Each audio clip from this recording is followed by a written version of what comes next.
Olá, alunos e alunas, sejam bem-vindos a mais uma aula da matéria de primeiros socorros. Espero que vocês estejam bem, não estejam traumatizados com a aula de ontem, que a aula de ontem ficou muito extensa. É porque são muitos detalhes, né? O conteúdo até que em si não é muito extenso, mas são muitos detalhes, são muitas explicações antes que têm que ser realizadas, assim como a matéria de hoje também, mas vamos sobreviver, tá? Os próximos assuntos não serão tão pesados assim, serão tão intensos, né? Serão importantes, mas acho que não tão difícil, tá? Então, espero que vocês tenham um pouquinho de paciência, não estejam traumatizados com a aula de ontem. A de hoje, eu acredito que vai ser um pouco demorada, um pouco extensa, na verdade, como a de ontem. Eu vou até cronometrar aqui, porque eu fico sem o relógio na tela e aí não consigo saber quanto tempo que já demorou, porque às vezes eu falo demais. Tá, então coloquei o celular aqui. Hoje eu apareci aqui na câmera, vamos ver se isso daí dá certo. Se algum momento ficar fora da câmera, porque não dá pra ver aqui. Eu não consigo me ver, consigo ver depois. Mas tá bom. Então, sejam bem-vindos a mais uma aula de primeiros socorros. Hoje a aula é bem importante porque a parada cardiorrespiratória é uma das prioridades das emergências, né? Então, as emergências a gente lembra que são aqueles casos que precisam de atendimento imediato e que corre-se risco de vida, né? Então, de todas as situações que são classificadas como emergência, a parada cardiorrespiratória, ela é a principal, ela é o topo, né? Então, tô com o paciente ali infartando no pronto-socorro, por exemplo, chegou um paciente em parada, vai todo mundo para parada, né? Porque o paciente do infarto ainda tá vivo, né? Ele corre risco de vida, corre, mas o paciente da parada, ele tá parado, né? Quase não está vivo. Então, é a prioridade aí das emergências. Vocês não vão aprender intubação, atender o paciente no pronto-socorro, até porque já tem uma equipe, né? Geralmente nas unidades hospitalares ou pronto-socorros ou pronto-atendimentos, eles têm uma equipe de referência, né? Uma equipe treinada aí para atender os casos de parada, mas a gente pode encontrar com isso na rua, a gente pode encontrar com isso no caminho de serviço, a gente pode encontrar isso numa unidade básica de saúde, de repente, né? Saber identificar o que é a parada e o que fazer é de suma importância. Então é importante acompanhar toda essa aula hoje, tem bastante informação, vou deixar o material em PDF do jeito que eu faço, deixo a aula, deixo os vídeos. No final dessa aula acho que tem uns 5 ou 6 vídeos, que é importante, né? É importante a gente ver porque às vezes a gente não consegue visualizar. A gente lendo ou eu explicando, a gente não consegue visualizar como é feito na prática. Então o vídeo é bom por isso, tá? Mesmo assim, então peço que vocês acompanhem as aulas, assistam os vídeos. E essa aula que vai ser reproduzida amanhã na aula prática, tá? Então, vocês vão reproduzir na aula prática, né? A prática da teoria que a gente vai ver agora. Então, agora a gente vai ver a parte teórica e aí amanhã vocês vão ver na prática como que é o atendimento a esse paciente, tá? Não lembro se eu falei bom dia ou boa noite. Espero que eu tenha falado bom dia, mas estou gravando à noite, então se eu falei boa noite, vocês relevem, por favor, mas um ótimo dia a todos nós. Então, vamos falar sobre a parada cardiorrespiratória. A parada cardiorrespiratória, a gente abrevia ela como PCR, tá? Como o nome já diz, é a parada cardio de coração, respiratória de respiração. Parada dos batimentos cardíacos eficazes e da respiração. Nos casos súbitos, a síncope inesperada. Síncope, gente, é tipo um desmaio, tá? Síncope inesperada, ausência de resposta a estímulos e pulsos não palpáveis. É uma emergência máxima e exige ações imediatas para evitar a progressão das lesões hipóxico-isquêmicas, que causam danos neurológicos irreversíveis após poucos minutos. Então, que eu tinha falado para vocês, é a prioridade das emergências, né? E o pouco que a gente consegue fazer a partir do momento, né? Quanto antes a gente identificar a parada e a gente conseguir agir, né? Fazendo as ações que a gente, né? As ações de reanimação cardiopulmonar, a gente consegue evitar a progressão dessas lesões hipóxico-isquêmicas. Tudo que é hipoxia, isquêmico, é falta de oxigênio em algum órgão. E aqui, principalmente no cérebro, né? A gente viu ontem no choque algo relacionado a isso, né? Então, o choque é a diminuição do fluxo sanguíneo ali para os tecidos, diminuição de envio de oxigênio, de nutrientes e podendo causar lesões, né, irreparáveis e irreversíveis nos órgãos. A parada é a mesma coisa, né? O choque ainda há o envio do fluxo sanguíneo, né? Na parada, o paciente para, né? O coração praticamente para de bater e a pessoa para de respirar. Então, essa hipóxia, aí a gente... Quanto mais demorar para identificar ou para tratar, né, fazer as manobras na PCR, a chance do paciente ter algum déficit neurológico, alguma sequela neurológica é muito grande, né, porque além de tudo, ainda falta o oxigênio no cérebro, né, e isso pode deixar algumas sequelas importantes. Então, por isso que a máxima das emergências e quanto antes a gente conseguir iniciar as manobras, mesmo que a gente não consiga reanimar o paciente de primeiro momento, mas a gente consiga iniciar as manobras, a gente já tem um grande avanço aí para manter a vida aí desse paciente, tá? A maioria dos casos de morte súbita são casos de parada cardíaca que não foram identificados e que teriam boa chance de recuperação se a parada tivesse sido diagnosticada e tratada imediatamente. Então, isso que eu acabei de falar, né? A maioria dos casos de morte súbita... O que é a morte súbita? Não sei. A pessoa estava bem aqui, de repente caiu e morreu. Morte súbita. Então, a maioria desses casos são de parada cardíaca. E aí não foi identificado precocemente e não foi iniciada nenhuma manobra. E aí a chance de vida desse paciente, se não identificado, é muito baixa, tá? As principais causas. Existem diversas causas para parada cardíaca. Então, quem tem infarto, né, coronariopatia, que são as doenças aí do coração. Quem tem infarto mais a fibrilação, pode ser uma causa da PCR. As arritmias, anafilaxia. Ontem a gente falou sobre o choque anafilático, não foi? Que é aquele choque relacionado a um fator alérgico, né? Então, choque anafilático é relacionado a isso. Então, a própria anafilaxia, que é aquela reação alérgica grave, que eu falei para vocês que tem edema de glote e tudo mais, é uma das causas que pode levar à parada cardiorrespiratória. Primeiro, geralmente, ela pode dar uma parada respiratória, porque ela fecha, né? Edema de glote fecha a entrada da via aérea superior e não há respiração. Então, quando há a parada respiratória, consequentemente a cardíaca vem, porque um órgão não funciona sem o outro, um é consequência do outro também, isso daí a gente já viu na anatomia, né? AVC, acidente vascular cerebral, pode ser uma causa. Obstrução respiratória.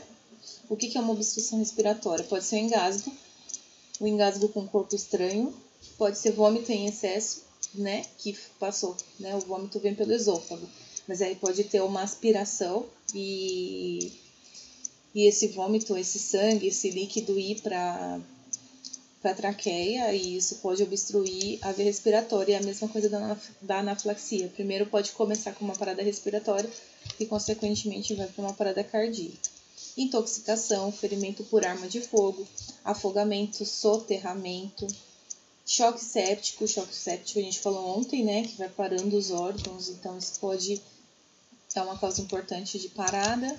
Convulsão com apneia, então a convulsão é aquele ataque epilético, né, aquela resposta elétrica que o paciente tem, estímulo elétrico que ele tem anormal no cérebro.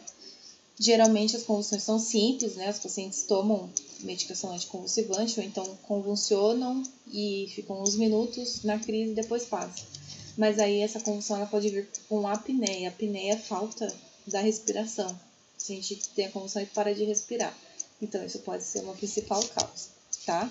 Então, assim, são diversas as causas que podem acontecer, mas essas são um pouco assim as mais comuns, tá? Então qualquer coisa que afete, né? Que possa ocasionar a parada da respiração ou a parada do coração é uma causa de parada cardiorrespiratória. PCR é a parada cardiorrespiratória. Agora a gente tem a RCP, que é a reanimação cardiorrespiratória. Então, são as manobras que são feitas para a gente tentar reanimar esse paciente, para a gente tentar fazer esse coração voltar a bater e esse pulmão voltar a respirar, tá? O objetivo da reanimação cardiorrespiratória é manter uma perfusão cerebral e miocárdica mínimas até o retorno dos batimentos cardíacos com pulso, circulação e uma boa ventilação pulmonar suficiente. As técnicas de reanimação são divididas em básicas e avançadas. Então,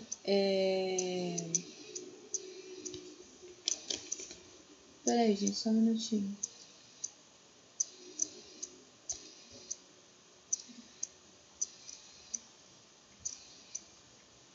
Coloquei o negócio aqui do celular do horário para não perder. Coloquei errado. Desculpa. Então, o objetivo da reanimação nem sempre a gente tem um sucesso rápido na RCP, na reanimação, né? Então, manobras que exigem um pouco de tempo aí, porque às vezes não é rápido. E o objetivo é a gente, né, reanimar esse paciente ou minimamente manter, né, com a massagem cardíaca, a gente faz como se fosse um estímulo, né, e a gente comprime mesmo a parte do coração, porque assim ele continua não mandando, né, o fluxo sanguíneo do jeito que tem que ser, mas ajuda a pelo menos manter a perfusão aí dos tecidos até o paciente voltar por completo, tá? As técnicas de reanimação são divididas em básicas e avançadas. As básicas, praticamente, deixa eu ver aqui. As básicas é o que a gente vai aprender, porque são técnicas básicas, né, que qualquer profissional de saúde pode aprender, e pessoas leigas também, que não são da área da saúde, elas podem aprender também as técnicas básicas, tá? Que é um atendimento na rua, que é um atendimento fora do ambiente hospitalar, numa unidade básica de saúde, enfim, né, uma ação básica mesmo. E aí a gente tem o atendimento avançado, né? Eu coloquei até aqui as pás do desfibrilador, não sei se vocês já viram alguma vez. Essas são as pás que coloca, né, no tórax para dar o choque. O atendimento avançado, o suporte avançado de vida, ele é muito específico, né? Então, ele é para aquela equipe que já está treinada e aí consiste em alguns procedimentos muito específicos, né? Como intubação, monitoramento, a desfibrilação, pegar acesso, administrar drogas, né? Então, isso é bem específico, mas existem esses dois, suporte básico e suporte avançado. A gente vai ficar no suporte básico, mas saibam que existe o suporte avançado de vida. Aí aqui eu dei uma descrição rápida, né? Suporte básico de vida é um conjunto de técnicas para leigos ou profissionais para reconhecer a parada, pedir ajuda e acionar a emergência.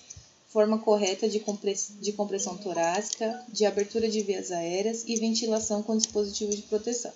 Se houver um desfibrilador externo automático, DEA, veremos mais para frente, disponível, ele pode ser usado. Então, são um conjunto de técnicas para leigos ou profissionais para a gente reconhecer a parada, solicitar ajuda, começar as compressões e usar o DEA se houver. Basicamente, esse é o suporte básico de vida. O suporte avançado de vida, como eu tinha falado, envolve médicos, enfermeiros, técnicos de enfermagem, experientes e com treinamento, não só nas técnicas de suporte básico, mas também habilidades mais complexas, como os procedimentos complexos que eu falei para vocês, desfibrilação, intubação, acesso vascular, administração de drogas, monitorização e etc. Aí aqui tem uma cadeia de sobrevivência na reanimação cardiorrespiratória. Então, é o passo a passo básico, o que precisa ser feito, né, para a gente tentar manter a sobrevida desse paciente. Aí tem a extra-hospitalar e a intra-hospitalar. A gente vai falar da extra-hospitalar porque a intra-hospitalar entra no suporte avançado de vida e não compensa a gente aprender o suporte avançado de vida, sendo que a gente não vai aplicar, que a gente não vai fazer, tá? Então, coloquei só a cadeia extra-hospitalar, que é o quê? Reconhecer a ausência de resposta, então é fazer o diagnóstico da parada, reconhecer que o paciente está numa parada, solicitar ajuda, iniciar a reanimação, desfibrilação rápida, que é o uso do DEA, do desfibrilador externo automático, se houver, e aí o suporte avançado e o transporte, que é quando chegar a equipe de atendimento. O diagnóstico. Eu ia mostrar um vídeo e eu esqueci de baixar. O diagnóstico da parada cardiorrespiratória. O que é? Como é que a gente faz o diagnóstico da parada cardiorrespiratória? Então, é qualquer pessoa inconsciente. O que é uma pessoa inconsciente? É uma pessoa que não responde. Você chama ela, você chama senhor, senhora, não responde. Você chacoalha o paciente. A gente ensina mesmo, vocês vão ver amanhã na prática, que é assim, a gente chacoalha, pega no ombro e levanta o paciente, dá uma sacudida. Não muito, mas dá uma sacudida. Porque se o paciente, de repente, for um desmaio ou alguma coisa mais simples, o paciente dá uma resposta, mesmo que ele não acorde, mas ele dá uma resposta, né? Então, o paciente, uma pessoa inconsciente é uma pessoa que não responde a estímulo verbal e nem estímulo de toque, tá?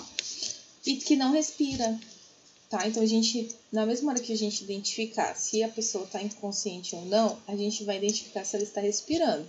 Isso dá pra gente saber, dá pra gente observar, né? A gente chama a pessoa, chacoalha a pessoa, deixa ali uns 3, 5 segundos, observa se tem movimento do tórax, porque quando a gente respira, a gente puxa o ar, o tórax sobe.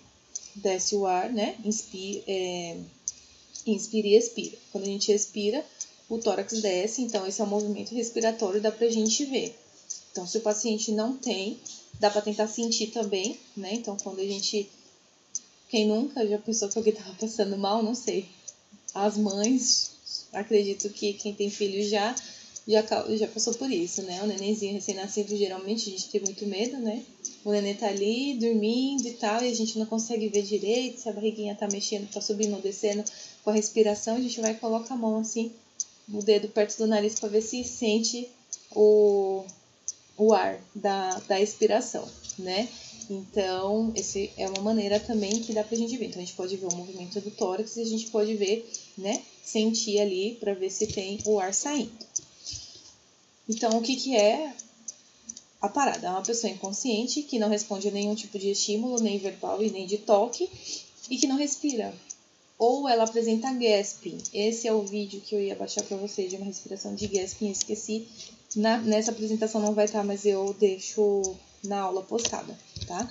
O que é o gasping? É uma inspiração espasmódica, né? De espasmo, de movimento involuntário, bem espaçada. Então, é um paciente que ele inspira, na verdade, a gente não vê a expiração, mas ele faz uma inspiração bem lenta e demora muito para acontecer outra, né? Não sei, essa é a única explicação que eu consigo dar assim para vocês, mas eu vou ver se eu acho um vídeo para mostrar, mas é uma respiração bem devagar, bem desordenada e ela só inspira. E demora muito para acontecer outra, tá? Então, quando isso acontecer, a gente já pode diagnosticar uma parada, porque o paciente não está respirando, tá? Deve ser presumida como estando em parada cardíaca e as manobras de reanimação precisam ser imediatamente iniciadas. Então, uma pessoa caída no chão, verifica o nível de consciência e ausência de respiração. Não acorda de jeito nenhum, não está respirando, parada. O que eu faço? Gente, já falei o próximo slide.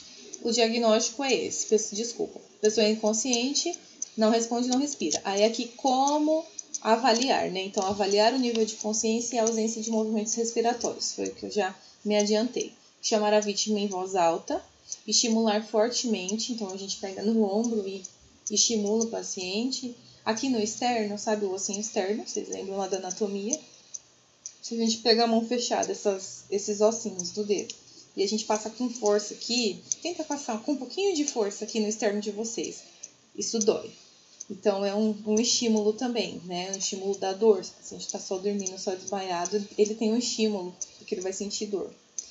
E a face também, a gente não costuma usar muito o estímulo de face, não. É mais o ombro ou pode ser o externo, tá? Mas geralmente o ombro a gente chama, já dá para saber se o paciente tem algum tipo de reação ou não. Verificando se a vítima responde e se existe movimento respiratório ou gasping. Posicionar o paciente em decúbito dorsal. O que é decúbito dorsal? Barriga para cima, do jeito que está a imagem aqui, tá? O que é importante nesse momento? Eu identifiquei que o paciente está numa parada. A gente precisa observar se o local que a gente vai atender esse paciente, ele é seguro, né? Então, pode acontecer, a gente precisa colocar o paciente em segurança e a gente precisa colocar a gente que vai atender em segurança também, né? Porque a gente vai ajudar, né? A gente vai atender, a gente tá ali para salvar a vida, mas assim, a gente não pode arriscar nós, né? Para isso. Então, não menosprezando a vida do outro, tá? Não quero que vocês entendam isso, mas é que a gente precisa se colocar os dois em local seguro, tá? Porque se a gente não tiver em local seguro, a gente ter um parado, vai ter dois parados e ninguém para ajudar, tá? Então, um exemplo, pode ter acontecido um atropelamento, um acidente de trânsito, e aí às vezes está numa rodovia ou numa avenida bem movimentada, e aí tá ali no acostamento. O acostamento é um local seguro? Não, não é um local seguro. O acostamento não é para andar carro, mas a gente não sabe. Não dá para confiar nas outras pessoas, não é? Então, de repente, vê um doido aí pelo acostamento, não vê o que tá acontecendo e pode atropelar todo mundo, passa por cima do que tá parado e aí acaba parando o outro que estava ajudando. Então, a gente precisa observar se o local é seguro, tá? Às vezes, asfalto muito quente também, então a gente... Tudo bem que a parada é a primeira das emergências, mas o asfalto muito quente também, você vai se cansar, porque vocês vão ver que fazer a compressão torácica não é rapidinho e cansa, porque a gente tem que fazer força, então a gente se colocar no ambiente seguro, tá? Isso é muito importante. Então, a gente identificou que tá parado, coloca ele de barriga para cima e no local seguro. Isso é muito importante. Checar o pulso. Todas essas diretrizes, né, que a gente segue com relação ao atendimento da parada, ela é padrão, tá? Existe uma associação americana de cardiologia, lá dos Estados Unidos, né, que em inglês se chama American Heart Association, né, que a gente chama de Associação Americana de Cardiologia, eles que são responsáveis em determinar as diretrizes do atendimento à parada cardiorrespiratória. E aqui no Brasil nós seguimos as diretrizes da American Heart Association. E ela sofre alterações, como qualquer protocolo, como qualquer documento, até porque tudo vai evoluindo, né? As coisas vão evoluindo, vai, né, aumentando a tecnologia, vai modificando equipamentos, as coisas vão evoluindo e as leis, né, as diretrizes, os papéis precisam ir evoluindo junto. Então, a cada 5 anos, a American Heart, ela faz atualização, tá? Na última atualização, eles deixaram a checagem do pulso como assim, não essencial. Se eu identifiquei que o paciente está inconsciente e que ele não respira, então eu já posso começar a manobra, eu não preciso perder tempo checando o pulso. Na atualização anterior, a gente tinha que... Não lembro se era ABC ou CBA, alguma coisa assim, mas primeiro avaliava o nível de consciência, segundo via a respiração, né? E o terceiro a gente tinha que checar o pulso, tá? Então, assim, se na hora a gente ficar na dúvida se o paciente está parado ou não, quiser tentar palpar o pulso, a gente pode até fazer, tá? Mas eles entendem, né, que as compressões torácicas, quanto antes elas forem iniciadas, elas têm mais resolutividade e a gente não precisa perder tempo checando, porque às vezes é difícil, né? Mas se a gente quiser, aqui eles orientam que a gente não passe de 10 segundos tentando avaliar o pulso, tá? Passou 10 segundos, não sentiu nada, tchau. Não vai insistir nisso e vamos começar a massagem cardíaca. Ou se não quiser ver, tem certeza que tá inconsciente e não tá respirando, bora pra compressão torácica, tá? Então, o que é o checar o pulso? Avaliar a presença de pulso para identificar a presença de batimentos cardíacos. Não é mais preciso constatar a ausência de pulso para a reanimação. Socorristas leigos não devem tentar palpar o pulso e socorristas treinados devem limitar essa tentativa a 10 segundos. A artéria indicada para a verificação de pulso é a artéria carótida, localizada na região cervical bilateral. Região cervical, então, é a região do pescoço, como está aqui na figurinha. Bilateral é porque são dos dois lados, tá? Que a gente tem a artéria. Se vocês quiserem tentar palpar de vocês, levantem inclina um pouquinho a cabeça. E é bem aqui do lado. Bem nessa direção. Tá? Dá pra sentir a artéria pulsando, tá? Essa é a melhor pra gente tentar identificar, porque ela é uma das mais grossas e dá pra sentir bem. Principalmente se o paciente estiver desmaiado, né? É um local de fácil acesso, assim, pra gente conseguir checar. Então, se vocês quiserem tentar checar o de vocês aí, muito, o meu tá batendo, graças a Deus, e de vocês é pra tá batendo também, tá? É pra tá pulsando também. Mas vamos lembrar, primeiro, nível de consciência, segundo, respiração. Checar o pulso, posso tentar fazer? Posso, no máximo 10 segundos. Não consegui, passou 10 segundos, quero tentar mais? Não vamos tentar, vamos iniciar a manobra, tá? Cadê? Avaliar nível de consciência, checar o pulso, se necessário, não é obrigatório. Antes de começar as manobras de ressuscitação, de reanimação cardiopulmonar, a gente vai chamar ajuda, tá? Eu coloquei essa foto aqui porque eu achei interessante. Toda vez que acontece algum acidente, toda vez que acontece alguma emergência na rua ou em algum local público, ficam umas pessoinhas em volta, tumultuando, tentando entender o que aconteceu, e ninguém faz nada para ajudar, né? São os famosos curiosos, né? Então, a gente pode aproveitar esses curiosos, né? Se a gente tiver certeza da parada, a gente pode aproveitar esses curiosos e pedir ajuda para eles. Assim, ó, vou precisar de uma ajuda, porque sozinho realmente é muito difícil de fazer até chegar ao resgate, né? Então, eu vou precisar de uma ajuda, vou precisar de duas ajudas. Uma ajuda aqui e o outro tem que ligar, tá? Então, se a gente tiver a presença aqui dos curiosos, né? Da aglomeração aqui dos curiosos, a gente pede, chama eles pra ajuda, tá? Porque são coisas simples. Um vai ajudar você e você vai ensinar como fazer, e o outro é só ligar. Fala assim, ó, você vai ligar pro SAMU, vai ligar pro bombeiro e falar, é uma parada, tá? Aqui eu coloquei, liga pro SAMU ou pro bombeiros, além de enviar a equipe de socorro, geralmente, quando fala que é uma parada, o médico que atende o telefone, ou se não for o médico, né, é passado essa ligação para o médico, e ele pergunta, ele faz várias perguntas, às vezes, como que tá a vítima, se tá desmaiada, se não tá, se tá respirando, se não tá. E aí, se falar que é uma parada, ele orienta como fazer. Geralmente é o médico que fica na ligação até chegar a equipe, tá? Pode ser que sim, pode ser que não é uma regra. E aí, depois que a gente verificou o nível de consciência, o paciente não responde, estímulo nenhum. Respiração, não respira, ou tá com aquela inspiração de gasp. Identifiquei a parada. Não consegui sentir o pulso. Chamei ajuda. Agora eu vou começar a fazer as compressões torácicas, tá? No caso, se for uma situação assim na rua ou em algum local público, a gente vai fazer só a compressão torácica. Não vai ter dispositivo para a gente fazer a ventilação, para a gente fazer a parte da respiração, tá? Mas isso é muito eficaz. Nessa nova atualização da Associação Americana de Cardiologia, eles mostraram que é muito eficaz só fazer a massagem cardíaca. Então, a gente inicia as compressões torácicas. As compressões devem ser feitas na metade inferior do externo. Lembra do externo? Nosso ossinho aqui do meio.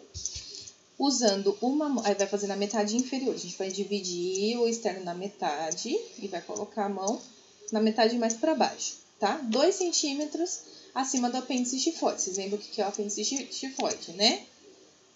Tenho certeza que vocês lembram disso, mas vai que, né? Deu um branco. A gente tem o osso externo e aí no final dele a gente tem uma bolinha, né? Essa bolinha é o apêndice xifoide. Então, 2 centímetros acima do apêndice xifoide. Pode ser 2 dedinhos, tá? 2 dedinhos acima do apêndice xifoide é onde a gente vai posicionar a nossa mão, tá? Se for homem ou se for mulher jovem, a gente não vai fazer isso por cima da roupa, né? A gente vai ter que tirar, a gente vai ter que rasgar a roupa, porque às vezes pode ter algum metal, pode ter alguma coisa que na hora da compressão pode machucar.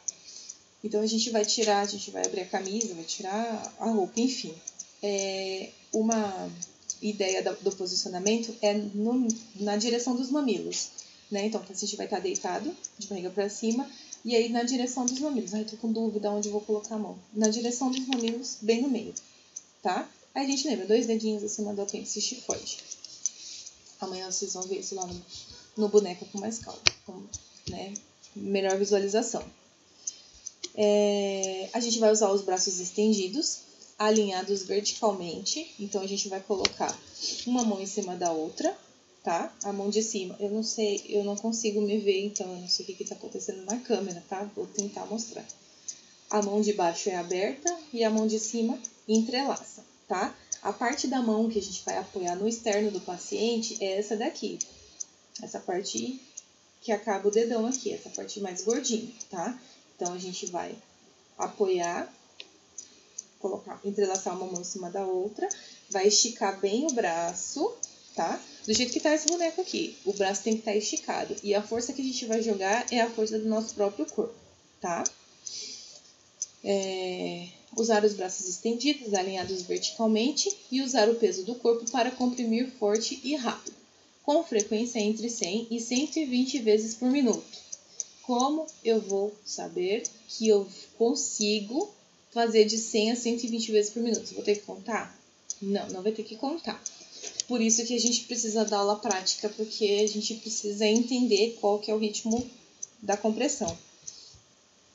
Isso vocês vão ver, então, amanhã, qual que é o ritmo. Mas no final da aula, eu tenho uma dica de como saber como que é o ritmo, como que é o ritmo que a gente tem que fazer, que a gente faz de 100 a 120 vezes por minuto, porque contar realmente é inviável. Nem quem tá fazendo, nem quem tá de fora não consegue contar, tá? Uma profundidade de 5 a 6 centímetros e permitir o retorno completo do tórax sem apoiar no tórax entre as compressões. Então, o que a gente vai afundar esse tórax é de 5 a 6 centímetros, que é pra gente chegar mesmo no estímulo do coração. O tórax vai ser comprimido para chegar no estímulo do coração.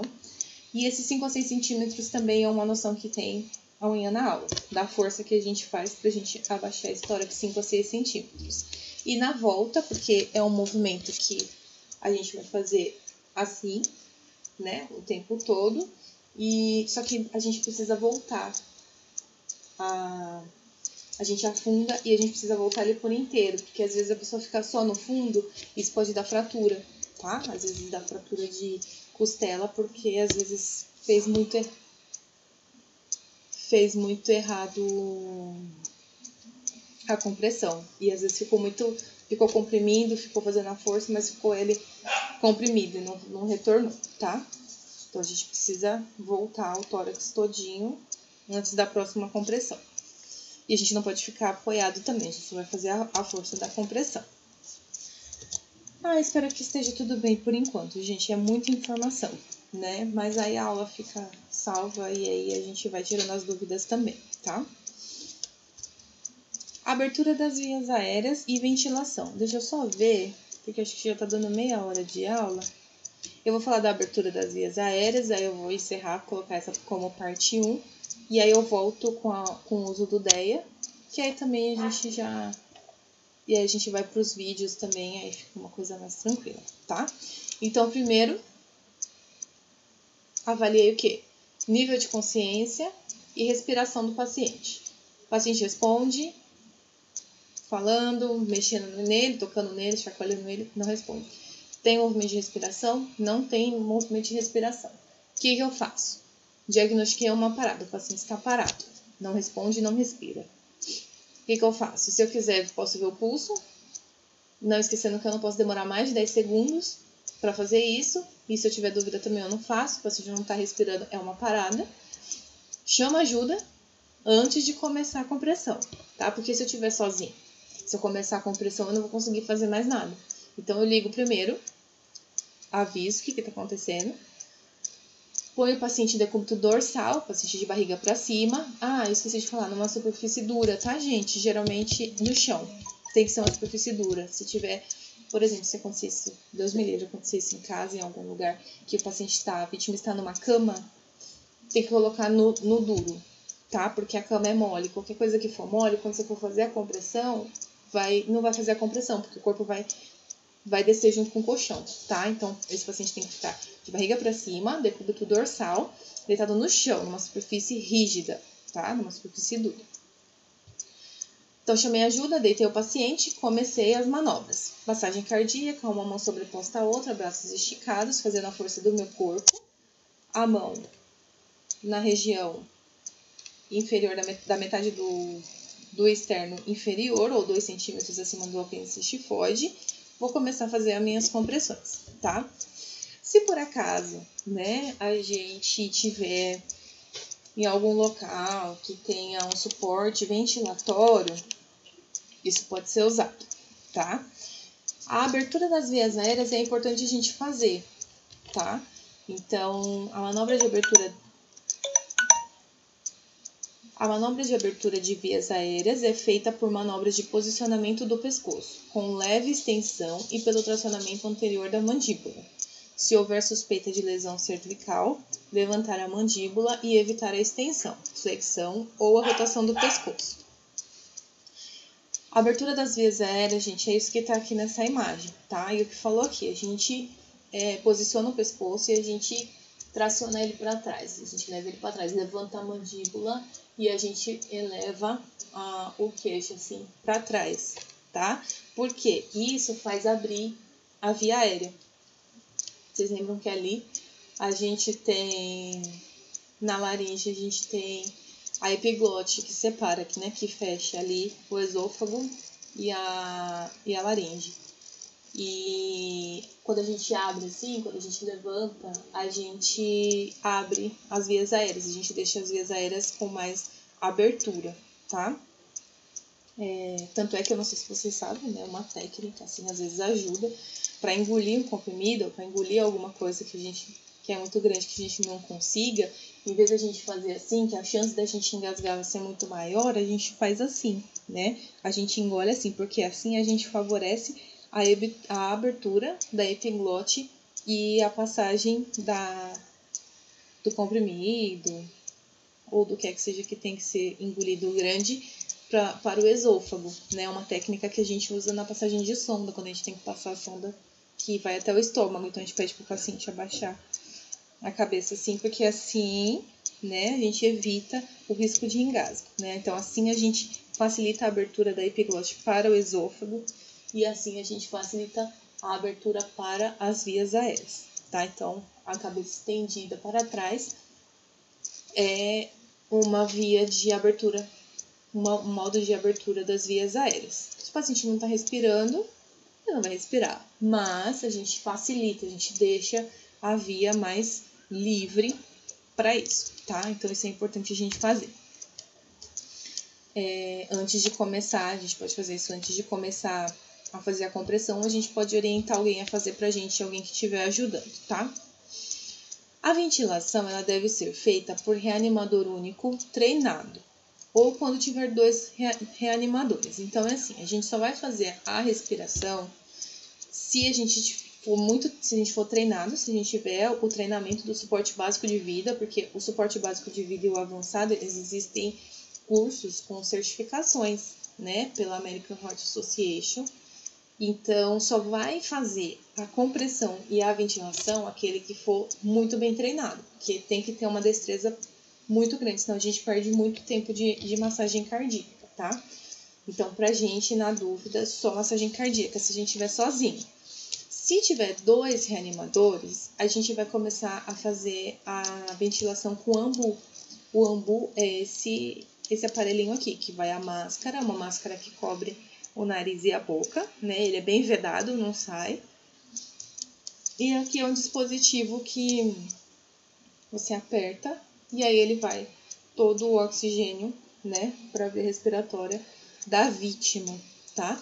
Para usar o ambu também, na hora que for insuflar, a gente precisa puxar a cabeça do paciente para trás para facilitar aí a entrada de ar, tá? Então, se a gente faz a compressão torácica junto com a respiração, com a ventilação, com o ambu, a gente tem que contar 30 compressões para 2 ventilações. Então, fica 1 na massagem e 1 na cabeça na ventilação. Bem na posição que tá aqui essa imagem, a pessoa fica aqui, ó, na parte de trás da cabeça.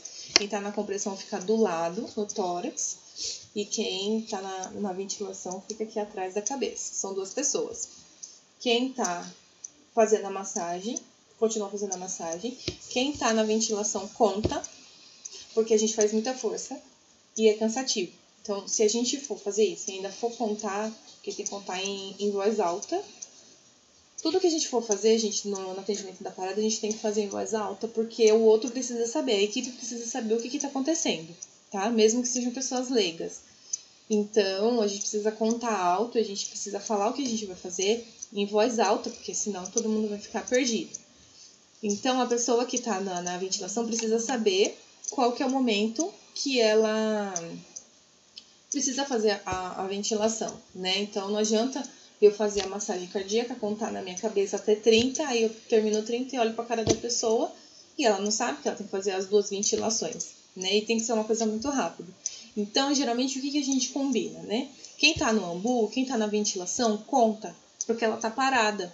A pessoa que tá na compressão tá se movimentando e tá fazendo um esforço muito grande. Então, a pessoa tá fazendo as compressões, não é uma coisa muito rápida que não dá pra contar, então ela tá ali fazendo as compressões. Quem tá na ventilação conta, e aí quando dá 30, a pessoa faz 2 ventilações, que é apertar o ambu 2 vezes. Aperta uma vez, volta, aperta outra vez, volta, e aí a pessoa dá massagem, continua fazendo a massagem, tá? Então, para o adulto, o ciclo de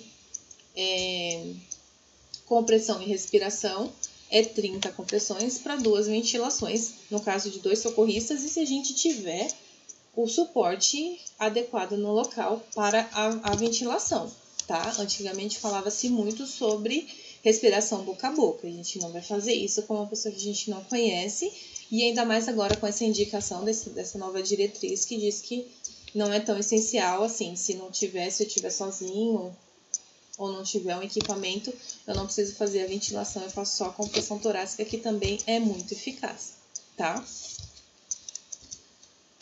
Gente, então é isso, eu vou encerrar aqui a primeira parte, e aí eu volto no próximo slide, só para dar uma quebrada aí, tá bom?